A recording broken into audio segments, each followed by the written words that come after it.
नमस्ते विद्यार्थियों।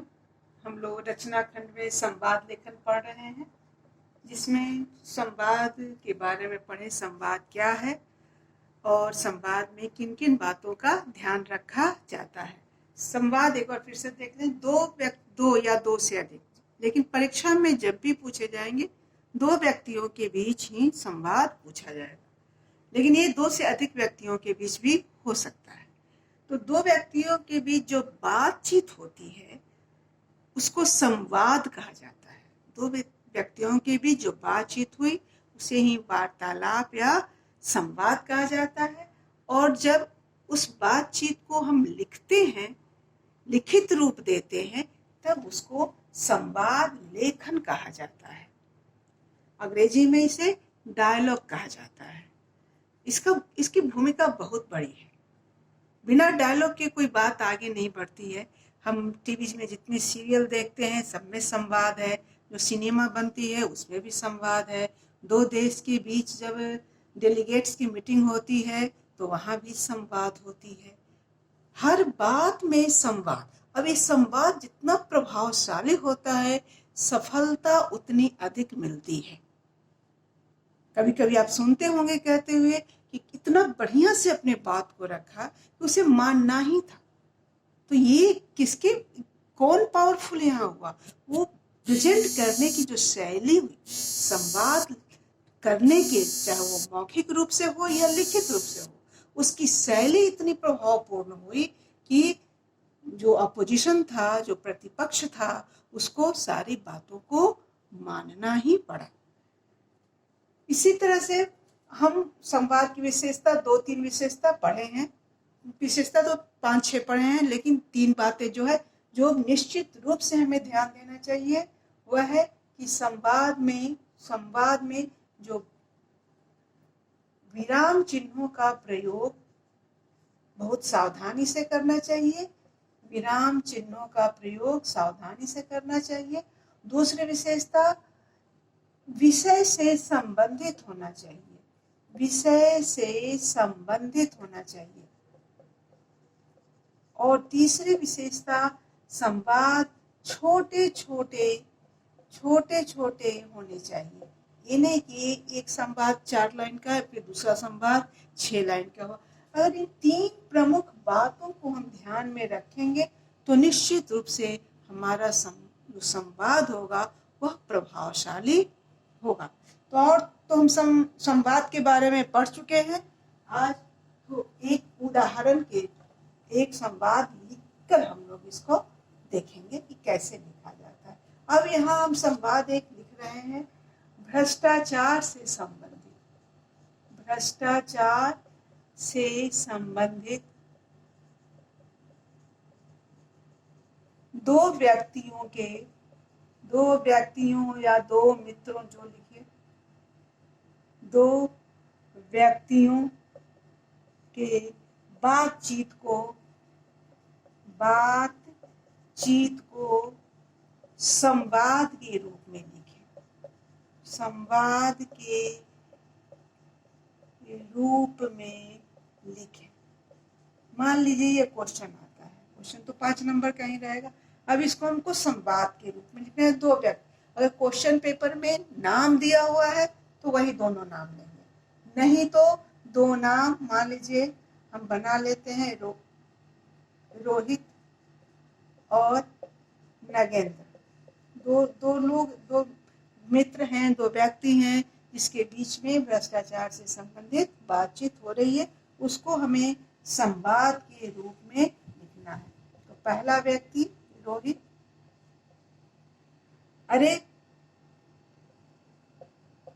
अरे नगेंद्र कहाँ से आ रहे हो? या अरे मित्र भी आप कर सकते हैं, मित्र भी कर सकते हैं। अरे मित्र कहाँ से आ रहे हो? देखिए, संवाद लिखने के लिए एक दो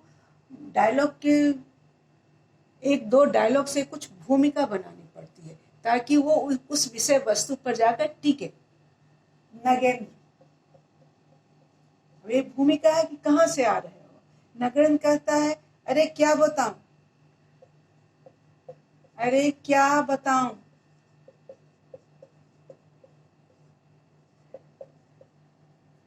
टेलीफोन ऑफिस से आ रहा हूं।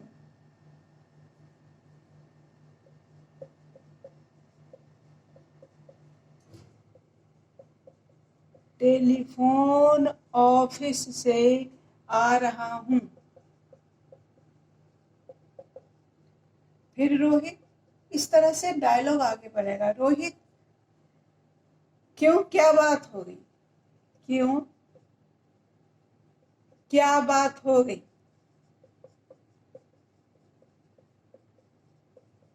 बिल जमा करने गए थे क्या? बिल जमा करने गए थे क्या? अब नगेंद्र,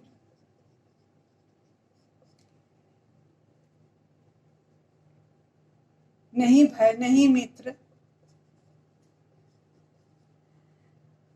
नहीं मित्र, बिल ठीक करवाने गया था। ठीक या सही? सही करवाने गया था।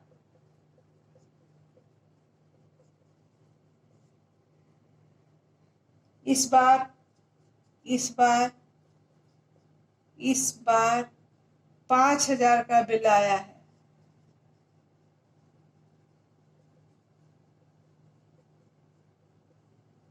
का बिल आया है, जो कि पहले 1,500 का आता था हर महीने।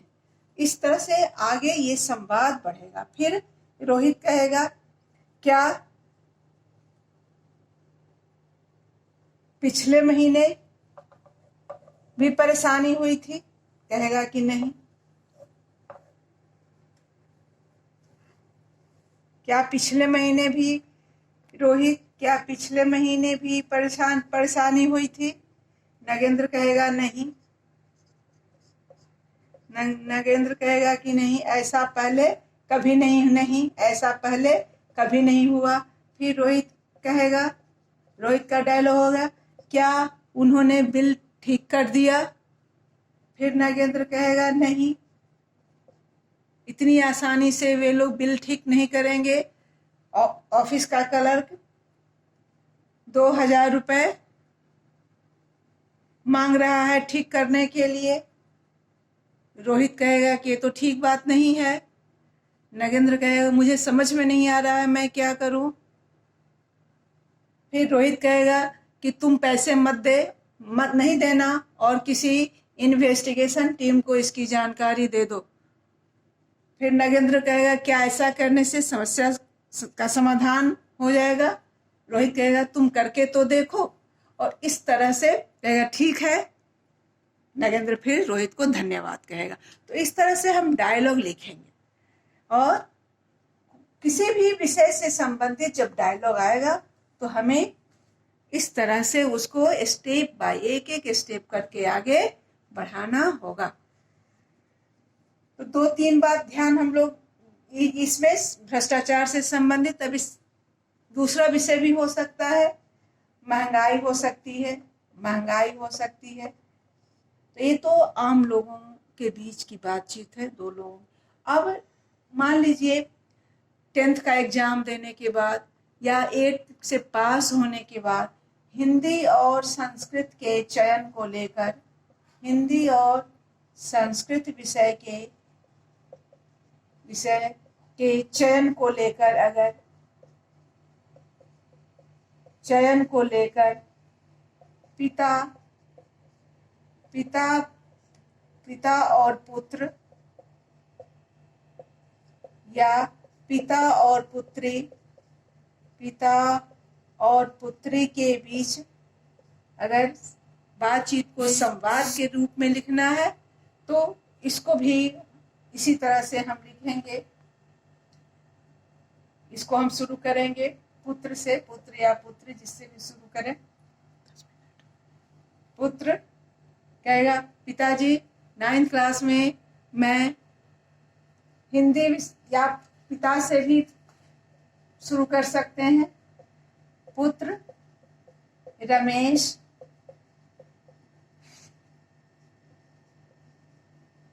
9वीं कक्षा में हिंदी और संस्कृत में से तुम किस विषय लेना चाहते हो? पुत्र कहेगा हिंदी या संस्कृत, जो आपको लिखना है, वहां स्वतंत्रता होती है। पुत्र कहेगा हिंदी, पिता का फिर डायलॉग आगे पढ़े होगा कि तुम हिंदी क्यों लेना चाहते हो। तो पुत्र अपना आर्गुमेंट देगा, उसे अच्छे से समझ में आती है, वह पहले ही निर्णय कर चुका था कि वह हिंदी विषय 10th के बाद भी पढ़ना चाहता है, या कॉलेज में भी हिंदी की एक अलग विषय होती है जहाँ कुछ कंपटीशन में भी इससे हमें लाभ मिल सकते हैं। तो इस तरह से वो आगे बढ़ाएगा, डायलॉग बढ़ते जाएगा और अंत में एक डिसीजन होगा। अगर पिता संस्कृत के विषय में चाहते हैं कि पुत्र संस्कृत ले, तो संस्कृत के बारे में बताएंगे और अंत में दोनों कोई एक डिसीजन पर पहुंचेंगे कि उन्हें संस्कृत लेना है या हिंदी। तो इस तरह से डायलॉग, संवाद लेखन होता है। 3 बात ध्यान फिर से दोहरा रही हूँ। संक्षेप में होना चाहिए, छोटे छोटे संवाद होने चाहिए, पंक्चुएशन निश्चित रूप से होना चाहिए और विषय से संबंधित होना चाहिए। अब एक होमवर्क आप लिख लेंगे। होमवर्क में आप लिखेंगे कि पिता और पुत्र के बीच, पिता और पुत्र या पुत्री के बीच मोबाइल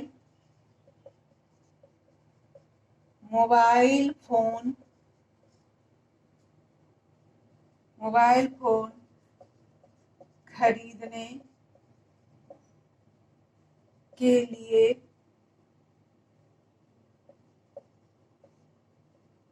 खरीदने के लिए